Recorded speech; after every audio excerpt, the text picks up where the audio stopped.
Hi, my name is Zachary Lyons, and today I'll be presenting the Lab 1 Constant Velocity Lab for Intro to Physics 2211 at Georgia Tech.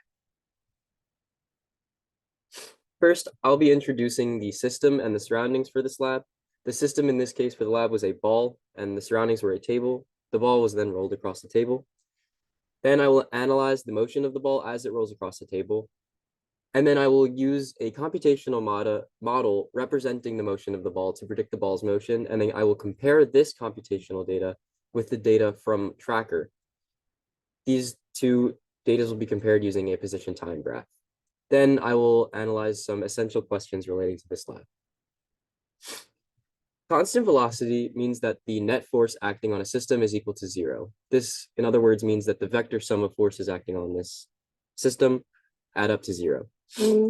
Newton's first law states that an object in motion will remain in motion with the same initial velocity that it started with unless acted upon by an external force. In other words, if an object is in rest, it will stay at rest unless it is acted upon. The two equations shown below will be used and represented in computational data in Python using starter code. These two equations are derived from Newton's second law. The first is the position update formula, and the first equation is the velocity update formula, and the second equation is the position update formula. Shown here are two free body diagrams. In order for me to get the ball in motion, I did have to apply a force on the ball to the left. At that time, the net force on the ball did not equal zero, so it did have some acceleration and some change in velocity. But after that, the only two forces acting on the ball would be the force of gravity and the normal force from the table. These two forces cancel out, and thus the net force on the ball at that point would be zero. This is assuming that friction on the ball is negligible and air resistance on the ball is negligible, but for the computational model, this is okay. This is the video of the ball rolling across the table that I used in Tracker. I set the axes to be pointing in the negative x direction. This leads to a negatively sloping position versus time graph as shown in the right corner of the Tracker data.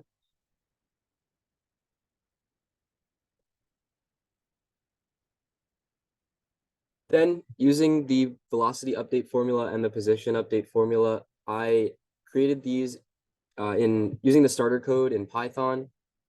The equations are shown to the right, and below, I didn't find a need to change the mass of the ball, which is shown as just to be 1 in the code. Since the ball's mass doesn't influence the velocity at any point, it doesn't influence the position, so mass does not affect the ball's velocity. The initial velocity vector I chose based off of the slope from the Tracker data using the average velocity and the displacement of the ball during the time interval.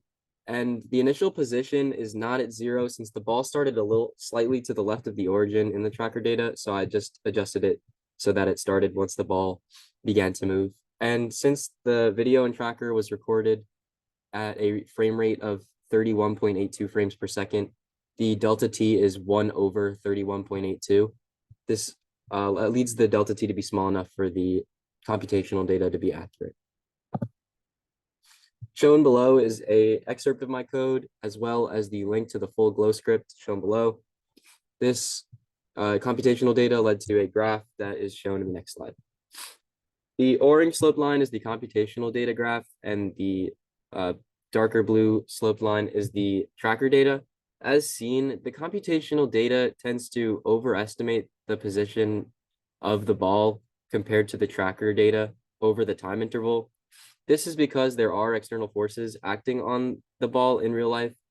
There is some air resistance, there is some friction. So the ball does slow down slightly towards the end, but they do have similarly sloping graphs. So the computational data does match the constant velocity from the Tracker data.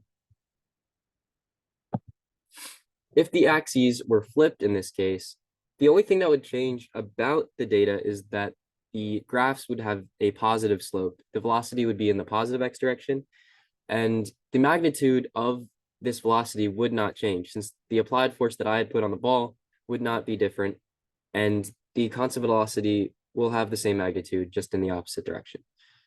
there really isn't a net force of 0 on the ball in the tracker case, since there are external forces acting on the ball. There is friction, there is air resistance. So the ball's velocity does decrease over time. And that is why the computational data doesn't account for this. So the slope is constantly downwards in the negative direction, and it will always overestimate in compared to the observed tracker data. Thank you.